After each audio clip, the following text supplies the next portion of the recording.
Gusto ko linawin ang maraming bagay na may kinalaman nga dun sa very short-lived na pangunguna ko sa Blue Ribbon Committee.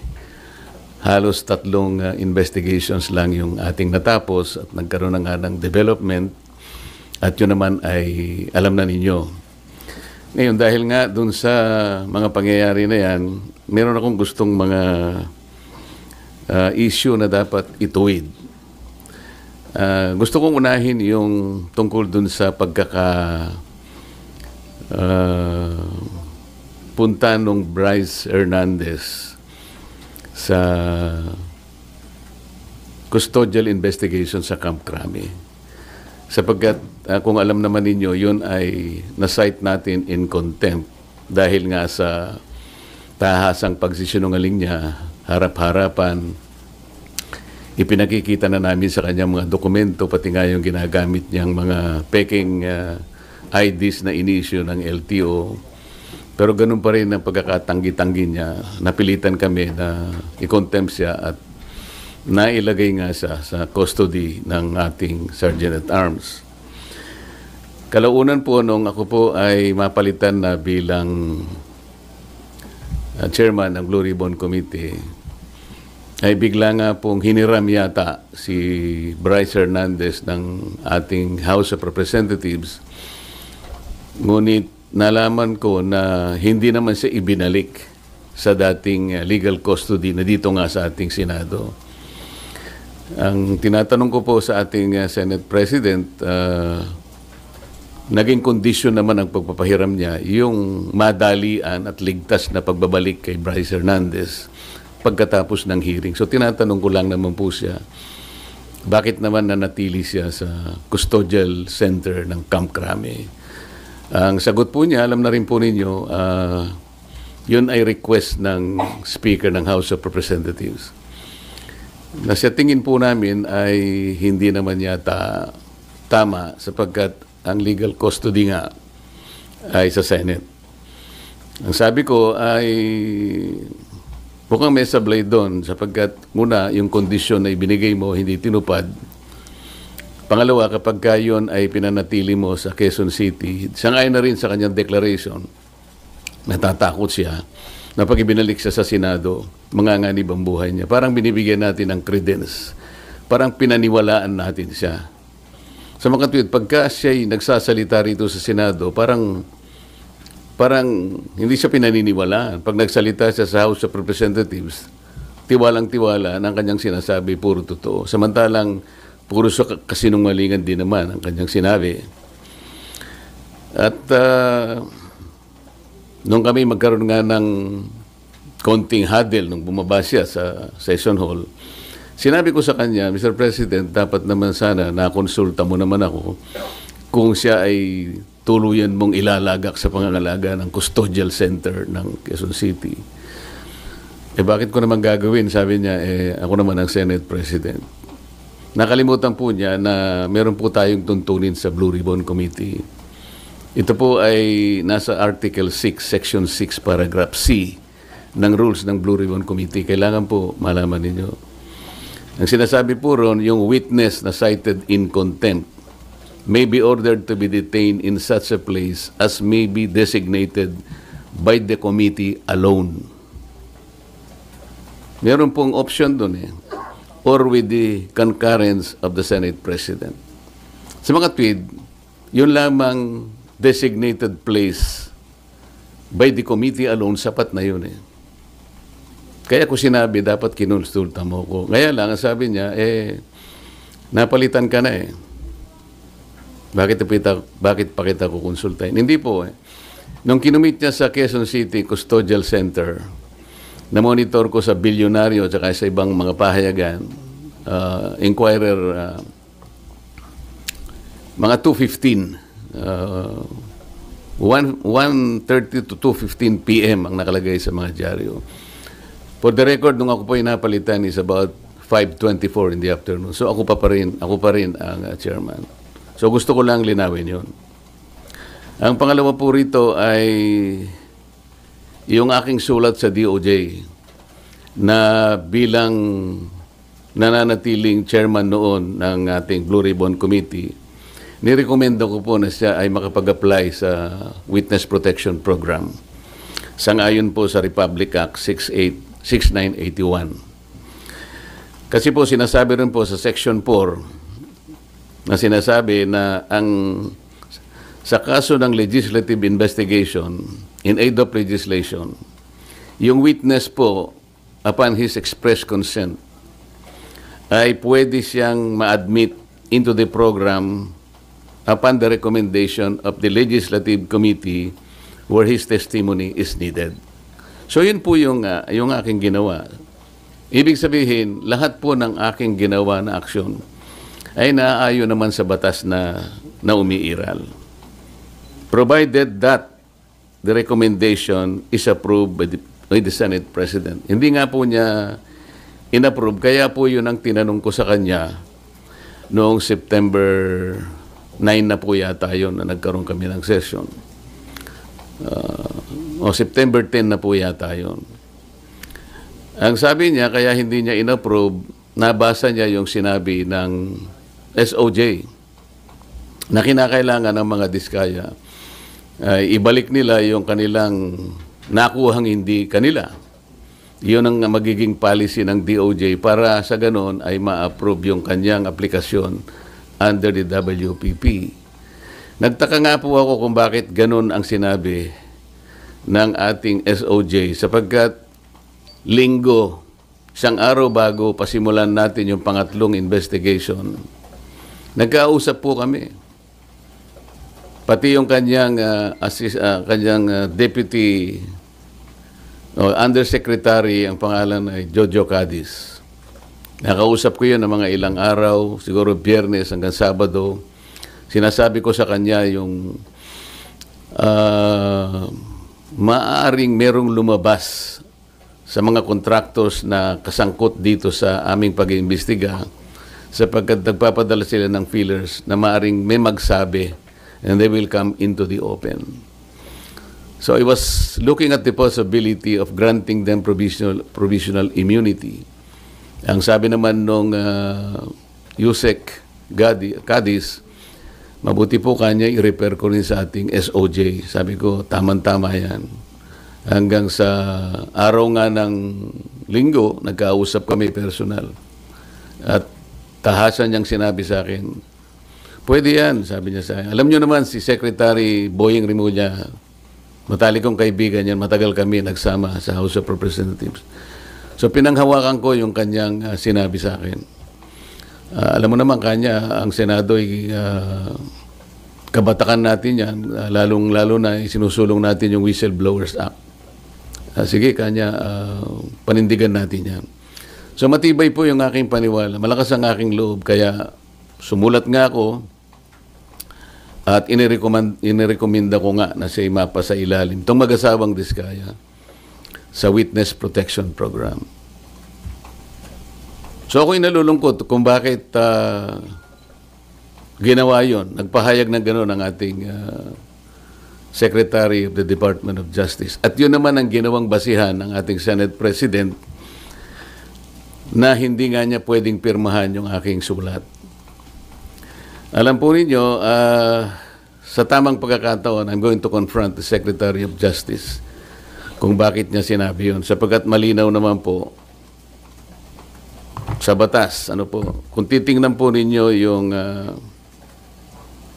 Section 3, isama na po ninyo yung Section 10 ng Republic Act 6981. Maliwanag po doon kung ano-ano ang mga requirements na kakailanganin para mapasa ilalim ng Witness Protection Program ang isang witness na nag-a-apply.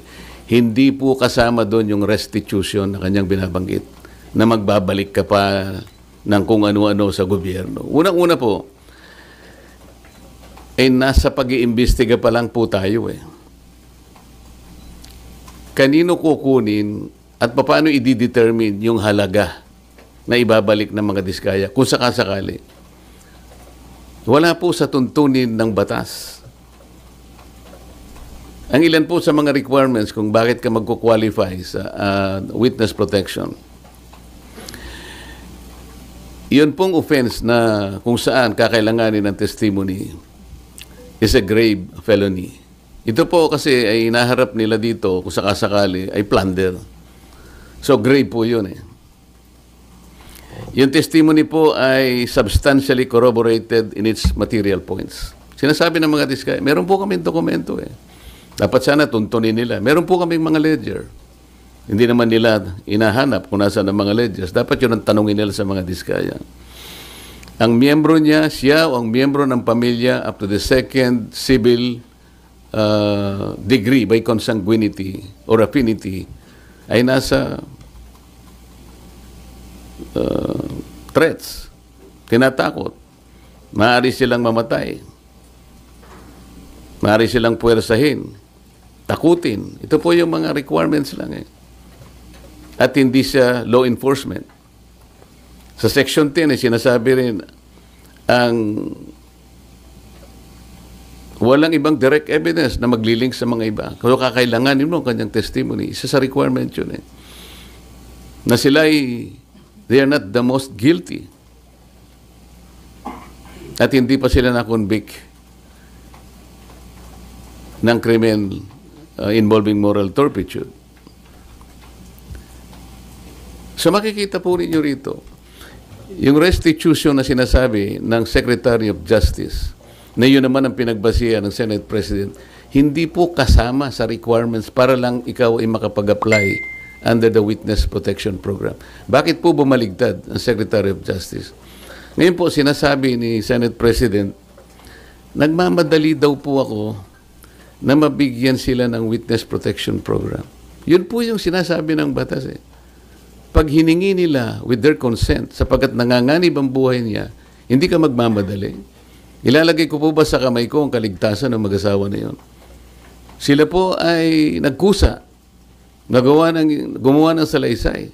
At kung malalagay ang kanilang buhay sa alanganin, sa peligro, sa kamatayan, hindi ko hihintayin na dumating yun. Gagawin ko yung katungkulan ko sa ilalim ng batas. Sir, kaya nyo ba siya ini-apply sa Witness Protection Program? Sa tingin nyo ba, nagsasabi ng totoo yung mag-asawang Diskaya? Kasi may mga observation na parang selective ang kanya lang pinangalanan, yung samantalang year 2016 pa, as early as 2016, nag-DDPWH projects na sila, pero parang wala siyang pinangalanan doon sa... Yung tanong mo kung pinaniwalaan ko, sinabi. Kaya that's beside the point eh. It's not for me to render judgment doon sa kanyang sworn statement. Iyon ang kanyang sworn statement. At sinabi niya roon na nanganganib po yung buhay ko namin dahil sa lumabas po kami na ganito. At bukod doon, bago siya gumawa ng isang sworn statement, minabuti ko para masiguro ko na talagang voluntaryo ang kanyang gagawin. Sabi ko sa emissary niya, pasulatin mo sa akin kahit na handwritten note na talagang voluntaryo niyang gagawin at kung bakit niya gagawin yon. Nasatisfy ako doon sa kanyang sulat.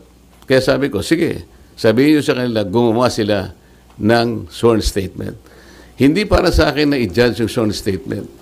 Ito will form part of the proceedings na pagdating ng araw, ito ay gagamitin po ng korte. Mahaba pong proseso ito eh. The Senate President already rendered judgment doon sa sworn statement. Dapat hindi po gano'n eh.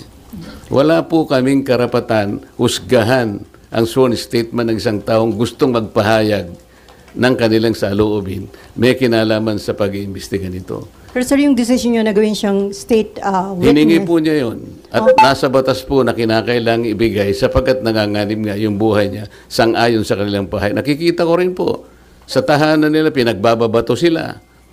Ano po ang gagawin ng isang chairman ng Blue Ribbon Committee? Sir, nakonsulta daw po ba yung mga miyembro ng Blue Ribbon o yun ay sariling decision nyo, sir? Paano kung kukonsultahin? Hindi ko nga alam kung maglalabas sila ng sworn statement. Nung ibigay nila sa akin yon, gabi ng linggo, nung makuha ko yung in a sealed envelope, wala na akong pagkakataon na bigyan ko ng kopya ang aking mga kasama. So dahil magsisimula ng alas 9, doon ko inihayag yung sworn statement. Hi, sir. Sir, Mean po from TV5. Sir, I Yes, need to ma'am. ask this, ha. Kasi ang sinasabi, kaya daw po ang bilis ninyong inirekomenda maging state witness, nagkaayusan na. Would you want Sino to po comment? nagsabi nun? Sir, yun yung mga nag-circulating among netizens, sir, nung time na lumabas yung letter na... Sana po merong nagsabi talaga kasi mahirap mag-speculate ng ganun. Nilabas, nagmadali po ako. Ako po, sinasabi ko sa inyo ang katwiran ng dapat magmadali. Yun po yung yun po yung sinasabi ng batas. Binasi ko po sa batas lahat ang aking ginawa. At hiningi po nila at sa aking palagay po ay nanganganib nga sila sapagkat marami silang binanggit na mga pangalan at nakikita ko rin naman kung anong ginagawa ng mga tao sa kanilang sariling tahanan. Hindi po ako pwedeng magbakasakali. Ayokong ilagay sa kamay ko yung kaligtasan nila. Kung hindi ko po ginawa, ako po ang nasisi. Baka iba po ang tanong nyo sa akin ngayong umagang ito. Sir, since malinaw at matibay po pala yung sandigan kung bakit nyo ginawa ito, would you seek audience with Senator Ping as the new Blue Ribbon Chair para po makiusap or paliwanag sa kanya ba't kailangan maging state witness yung Discayas? Alam ko po, alam niya ang tuntunin ng ating mga batas. Iyon po ay sinasaalang-alang ng batas. Hindi po ako naniniwala na hindi nila alam. Babasahin lang po nila yung Republic Act 6981. Nandun po yung mga provision. Sino-sino ang pwedeng mag-apply. Ang requirements po, sila po ba ay covered ng mga requirements? Sila po ba ay pasok do sa mga requirements? Alam po nila kung papasok o hindi. Hindi ko na kailangang makipag-usap. Kung kinakailangan, bakit hindi? Ngunit, baka mamaya sinasabi nila, may pinagtatanggol na naman ako. Ang dapat po niyong mapansin ay ganito. Bakit po nila ginadjudge yung sworn statement? Wala pong sino sa amin ang pwedeng mag-judge. Not even the Senate President. Ako nga pwede akong magsabi na baka siya yung may pagkukulang ba't niya ginadjudge. Sapagkat alam ko yung mga Diskaya, kalaban ng pamangkin niya sa politika. Meron akong babanggitin sa inyo na mga ibang pangungusap na ginawa niya na kailangan po nating linawin din. Kaya ito ang dahilan kung bakit ko kayo pinatawag sa isang press con. Ito po mula sa ANC Head Start. Interview ni Ms. Karen Davila about the Blue Ribbon Chairman being a lawyer. Sabi po ni Senate President Soto, there is no such thing as a rule, dapat abogado yun. Abogado ka nga, di ka naman magaling mag-imbestiga, di ba? Chuckles, nakalagay po. So useless. Unang-una po ako, wala akong in-insinuate na dapat ang chairman ay abogado. Ito lang ang in-insinuate noong isang babaeng hanggang ngayon hindi makamove on kung bakit ako nanalong senador. Alam na po ninyo yun. Pinipilit po ba nila sinabi ko ito? Hindi ko po sinabi ito. Pero sila nga po ang may pasaring rito eh. Abogado ka nga, hindi ka naman magaling mag-imbestiga, di ba? Saan po nila nakuha yun?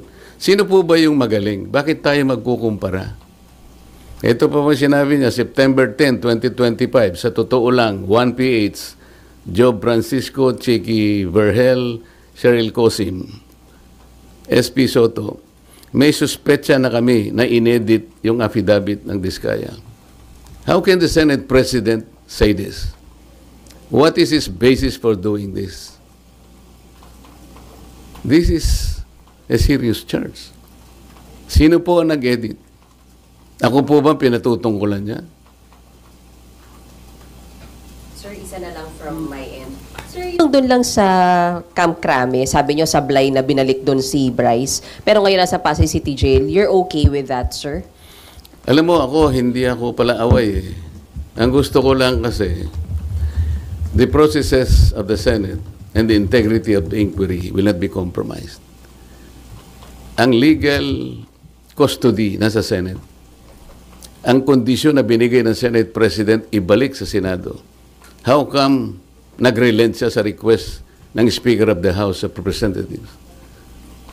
Inconsequential yung request.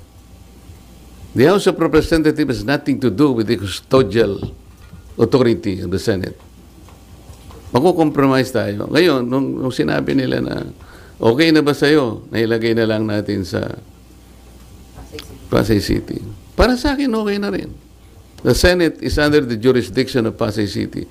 Para lang ma-preserve natin, a semblance of authority of the Senate cannot be compromised in any manner. Yun lang ang point eh. Ang dami po nilang sinasabi rito eh. Very debuts, September 14, 2025, via Twitter. Wala pang hearing ang Blue Ribbon. Ano ba nangyari? Malalaman natin sa Blue Ribbon kay Senator Lacson, meron siyang investigasyong ginagawa tungkol dyan. Ibig ba sabihin, will they investigate the Discayas kung ba't sila gumawa ng sworn statement? Yun ba yung gagawin? Ito yung sworn statement ng tao. You have no right to question that sa Blue Ribbon Committee. Kung ano yung pinahayag niya, it is for the court to appreciate that. Pagdating ng tamang panahon. Pero para i-judge mo ito, para i-judge mo na inedit ito, o nagkabayaran dito, iba na po yung narrative nila. It is not good for the Senate na ganito po yung gagawin nila. Kami po, hindi ako nakikipagkumpara kung sino yung magaling. Kung sino yung gagawa ng tama, yun po yung tama, yun po yung dapat nating gawin. Kahit kailan, hindi po ako nakipagkompetensya kung ang pag-uusapan yung pagganap ng tungkulin bilang isang senador. So, sir, ang Blue Ribbon, wala na hong obligasyon na i-verify yung veracity ng sworn statement ng isang testigo. Kasi di ba binibet po yun bago para tanggapin or hindi? Kasi pwede magamit ang Blue Ribbon kung nagsisinungaling po yung witness. It is for the court to appreciate that. Kami po, kung ano yung binigay nila, tatanggapin po namin yun. Yun po yung risk nila. Ang usapan dyan, kaya mo ilalabas yan, yan ang totoo. Yan ay yung sarili mong, voluntaryo mong ginawa. Sila lang ang makakapagpasya nun. At pagdating po ng panahon, nakakailanganin lahat ang pag-iimbestiga niyan.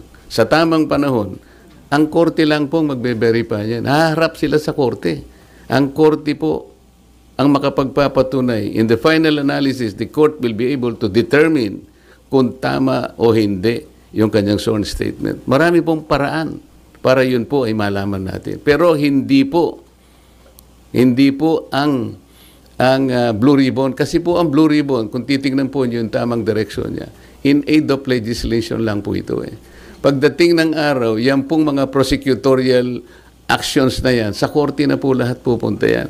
Kung makukumpleto po yung committee report, lahat po yan papunta na po sa prosecution at finally to the courts of law.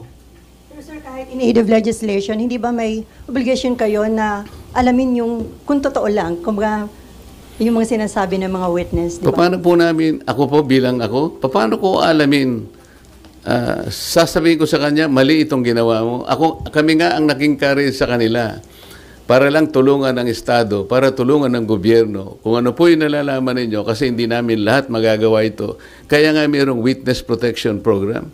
Sa akala nyo ba, mayroong magsasabi kung sinong mga senador at sinong mga congressmen ang sangkot dito kung wala kang gagamitin under the witness protection program?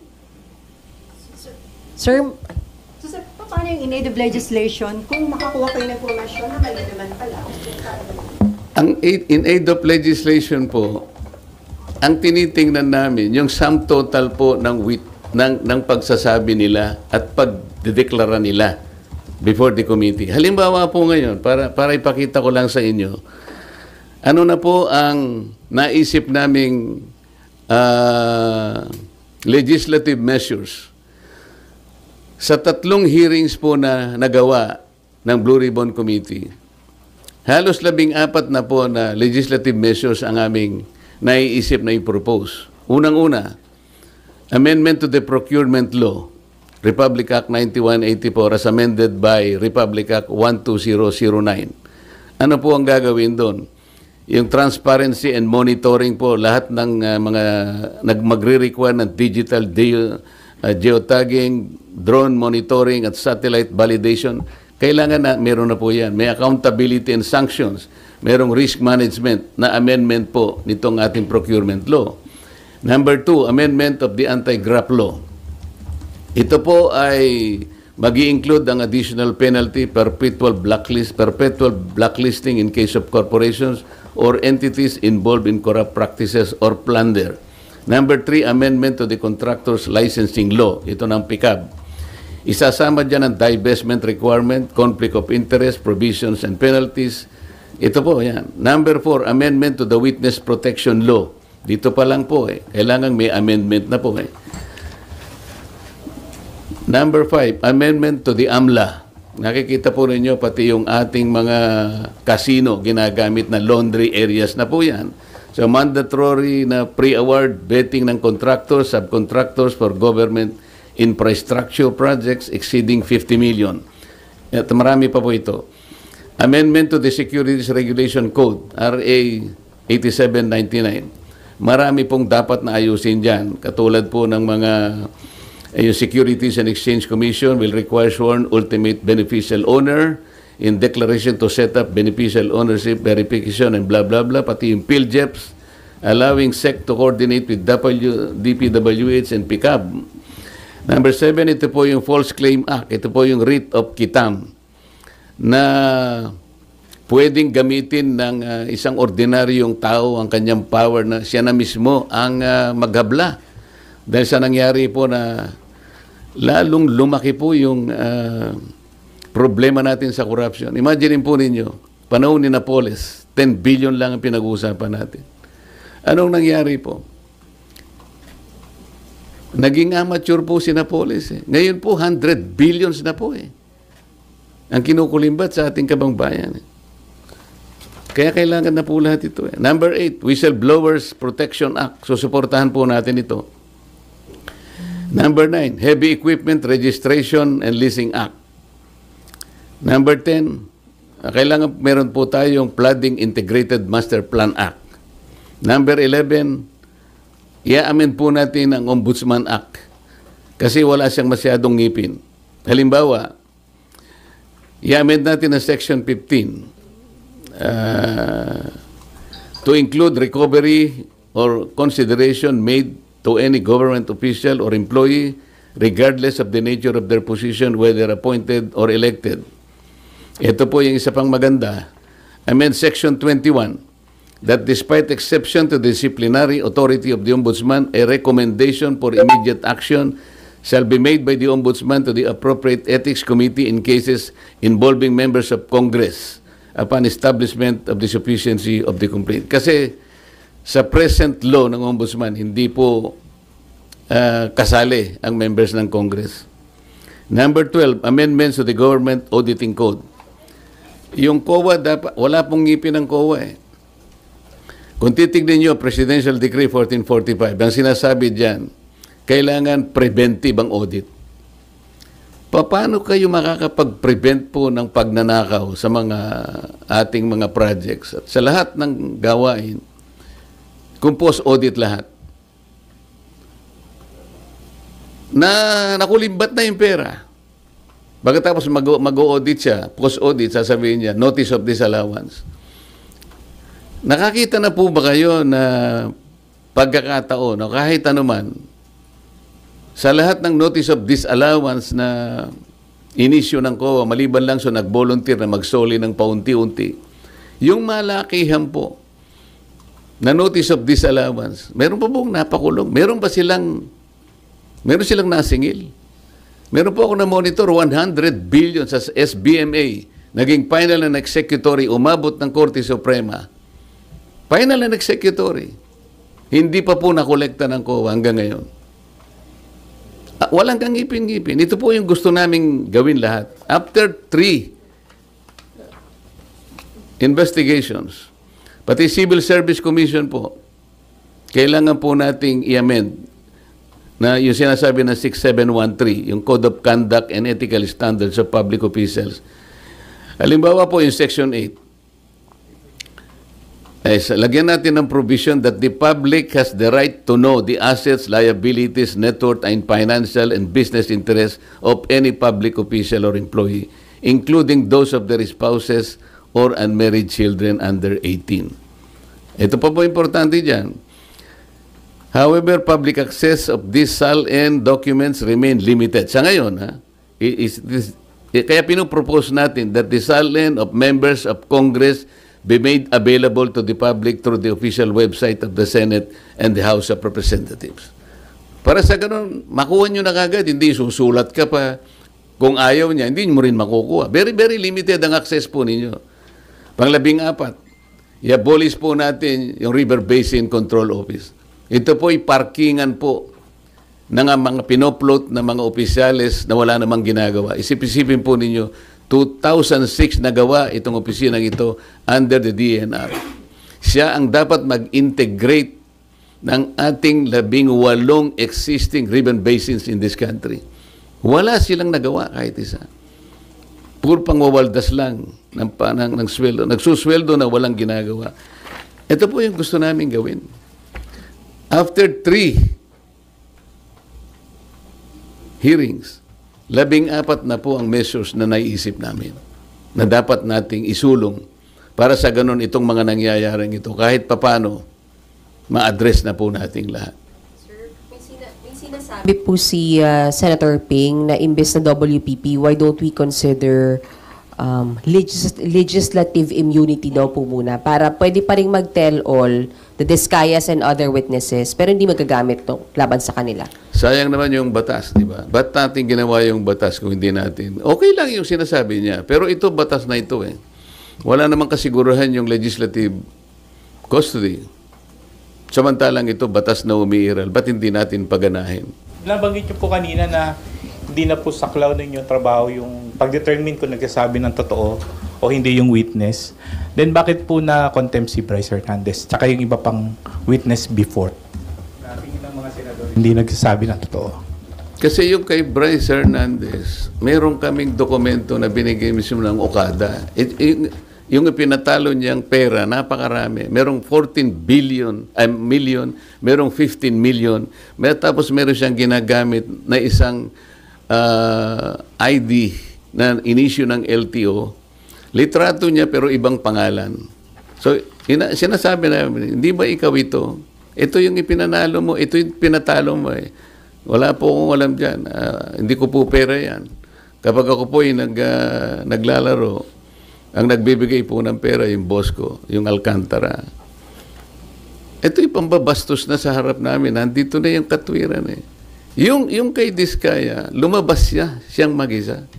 Hindi ko anticipated kung ano yung nilalaman ng kanyang ano eh. I have no right to judge. Sabi ko nga sa inyo, pag natapos na lahat ng investigasyon, isa yun, maring iba pa ang lilitaw.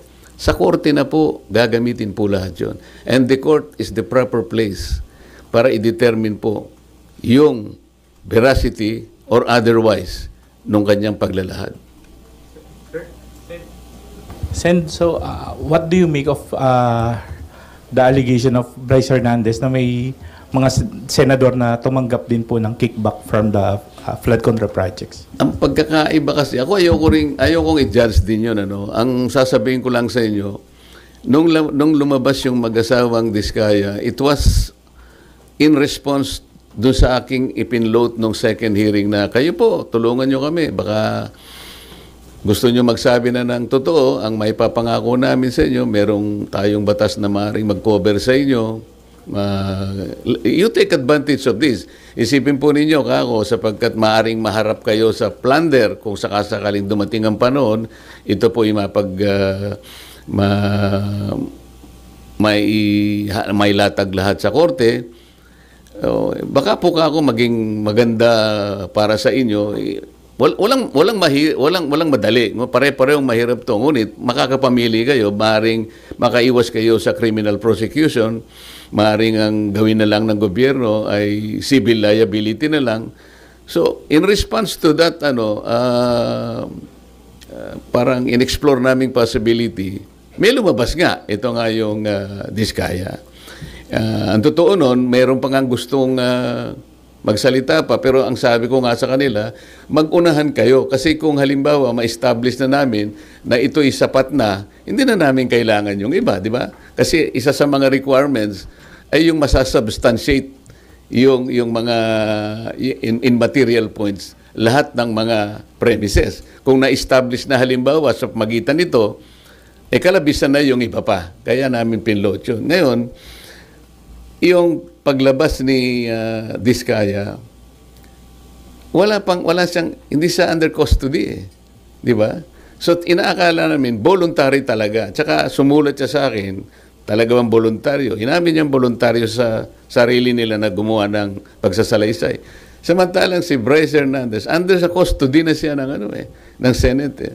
Sa palagay mo, voluntary pa yon? Ako sa akin lang, gusto kong ibalik sa inyo, voluntaryo pa ba yung kaya ka, nandun ka na eh, gigisain ka na naman ng House of Representatives eh.